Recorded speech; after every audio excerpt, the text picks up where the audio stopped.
Hello and welcome. You're watching France 24 and this is Eye on Africa, our top stories. Rwanda raises the alarm as 8 people died after getting the Marburg disease, a highly contagious virus with Ebola-like symptoms. Authorities are urging people to avoid physical contact to curb the spread. UAE is to file an official complaint to the African Union over what it calls a heinous attack on its mission in Khartoum. Meanwhile, the Sudanese army rejects the accusation, blaming instead the paramilitary RSF. And our focus on the Pinnacle Point site in South Africa. It's part of the World Heritage Site thanks to its caves, more than 100,000 years old. Public in Rwanda has been urged to avoid any physical contact to help curb the spread of Marburg virus. 8 people have died so far from the highly contagious disease. Similar to Ebola, Marburg has a very high mortality rate for infected patients. Several hundred contacts have already been identified, and the country hopes to stop the outbreak as quickly as possible. Authorities are urging the population not to panic. More details from Kigali with Clément Di Roma. Approximately 300 contact cases are being tested right now in Rwanda. The Minister of Health confirmed that the first case of the Marburg virus had been detected in Kigali, the capital, inside of a general hospital. But we don't know yet if other regions are affected by the outbreak. So far, we do know that the majority of the 8 deaths and 18 confirmed cases under treatment are frontline healthcare workers. The Minister of Health said the investigation to determine the exact origin of the virus is still ongoing. We're still tracing to see if it started in country or elsewhere.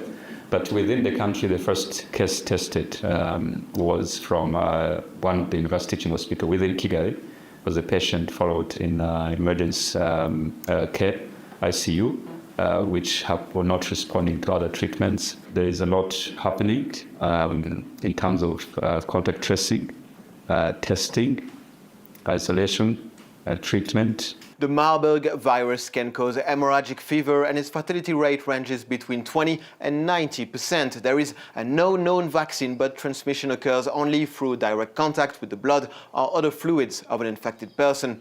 Authorities have therefore advised the public to continue their activities while simply avoiding physical contact. The WHO has stated that it will send a team of 7 experts to the country to support the authorities. And meanwhile, neighboring DRC has been struggling with another deadly disease, mpox, with children particularly at risk. But in the town of Kamituga, the starting point of the mpox epidemic, doctors say almost 20% of patients are sex workers, and the nature of the work is making it harder to trace and treat the disease. Laurent Bersecher tells their story. It's the epicenter of the mpox outbreak that's ravaging the DRC. The former mining town of Kamituga has long been a prime destination for entrepreneurs and gold miners looking to turn a quick profit, but also for thousands of sex workers, like Francine, who says she got infected on the job. I contracted the disease after sleeping with a man I didn't know. 2 days afterwards, I started to feel a sharp pain in my genitals. An infectious disease that can be transmitted orally or sexually, mpox can cause heavy fever, skin lesions, and even lead to death if left unchecked. In the past year, the virus has seen a resurgence in the DRC, where it infected over 24,000 people and killed nearly 800 since January. Faced with the risk of a pandemic, the government launched preparations for a massive vaccination drive set to kick off on October 2nd. And despite major logistical challenges, partly due to the ongoing conflict in North Kivu, medical professionals say the campaign must first target the most vulnerable. Around 20% of our patients are sex workers. This is a vulnerable and exposed population. It's very important that they are vaccinated. Health authorities are also urging those presenting symptoms to come forward as soon as possible. But in an environment where sexually transmitted diseases remain heavily stigmatized, many sex workers still tend to hide their condition after being infected with mpox. In other news, tensions have risen between Sudan and the United Arab Emirates after an airstrike allegedly hit the UAE's ambassador's residence. The Sudanese army rejected the accusation, blaming instead the paramilitary Rapid Support Forces. Fighting between the army and the RSF is getting worse in Khartoum and other areas. The UN reports that nearly 25 million people need help, with famine looming and 8 million displaced since the war began last April. Olivia Bizot. The army continues its advance in the capital, Khartoum. They launched a major offensive against the paramilitary Rapid Support Forces last Thursday, who have controlled most of the capital since the war broke out in April of last year. Reports suggest that the army now controls key areas in the city, including 3 very strategic bridges. However, once again, civilians have been caught in the crossfire. Reports suggest that most of the attacks have been taking place in residential areas and that there have been quite a few civilian casualties in recent days. Tensions have also escalated between the United Arab Emirates and the army once again.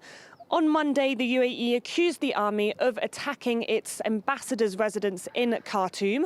The army has denied these accusations and has said that the RSF, which is allegedly receiving support from the UAE, is the one who was behind that attack. Now, fighting has also been taking place in other parts of the country, especially in Al Fashir, the last major capital in the western region of Darfur to not be under the control of the RSF. Civilians in the city, including about 700,000 people who've been displaced from other parts of the country, have been under siege in Al Fashir for months, and they've received little or no outside assistance. On Sunday, residents of a displaced camp there organised a protest demanding the end of that siege. Isabel dos Santos will not be able to get a hold of near $800 million of her assets. The Angolan billionaire is being sued by telecoms operator Unitel that was granted a worldwide freezing order over dos Santos' assets in December. A court of appeal in the UK rejected her appeal against the decision. Dos Santos has faced corruption accusations in Angola for years. She denies the allegations and says she's the target of a long-running political vendetta. A gruesome mass shooting in the town of Lusiki in South Africa has left 18 people dead and residents still in shock. President Cyril Ramaphosa has pledged to catch the perpetrators on the loose for 3 days already and ensure just punishment. People are calling for better policing and control of illegal firearms. Here's Tom Kennedy with more from Cape Town. Now, a manhunt is still underway here in South Africa after 18 people were killed in a mass shooting on Friday evening in the Eastern Cape in the remote town of Lusiki. Authorities say that the victims were mainly women, 15 women amongst them. The youngest was a 14-year-old boy. There were 6 survivors, one including a 2-month-old baby. The authorities say that the victims were gathering in 2 households on the same street, preparing for traditional mourning ceremony for a mother and a daughter who were murdered last year when they were killed. Perpetrators are still on the loose. President Cyril Ramaphosa has paid his condolences to the families of the victims and said that these people will be caught. Now, mass shootings are uncommon in South Africa, although the country has one of the highest murder rates in the world. In fact, it's 7 times higher than that in the US, which is known for its mass shootings.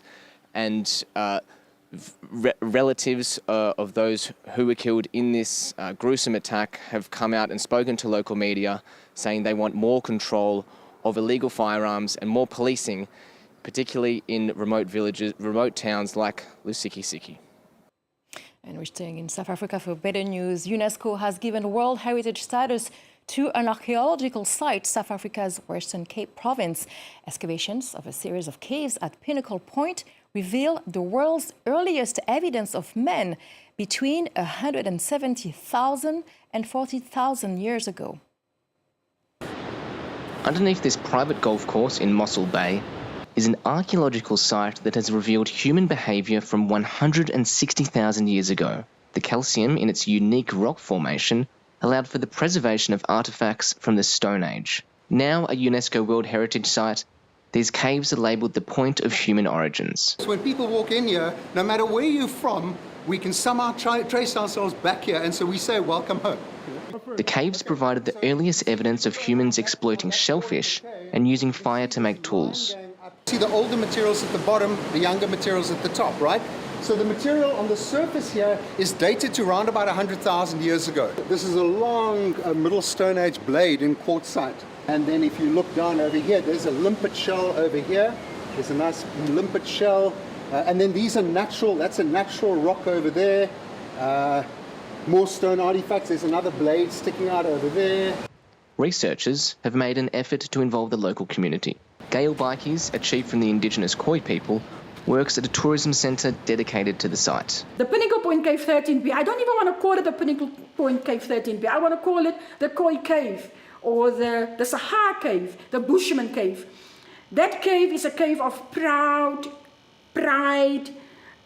heritage, fulfillment, the abundant joy, because our ancestors stayed in that cave. The caves were discovered in the 1990s during a heritage impact assessment for the development of the Pinnacle Point Golf Club.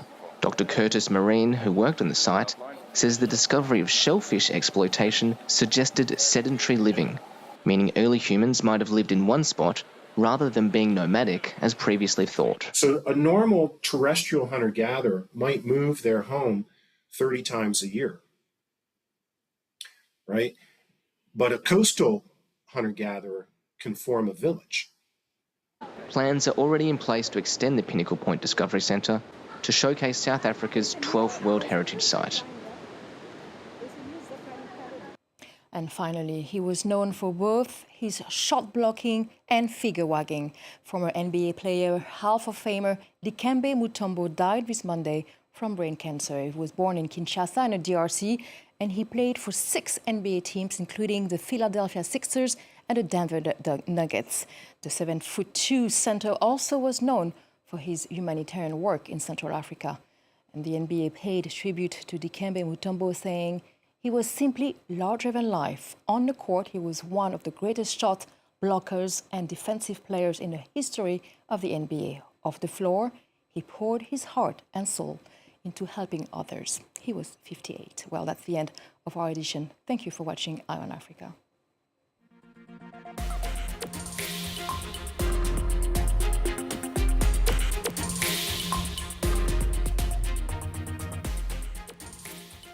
Trust is our most precious asset. Every day, around the world, France 24, RFI and Monte Carlo Doualier join forces to bring you free, independent, verified, balanced information that fights manipulation, and in 21 languages.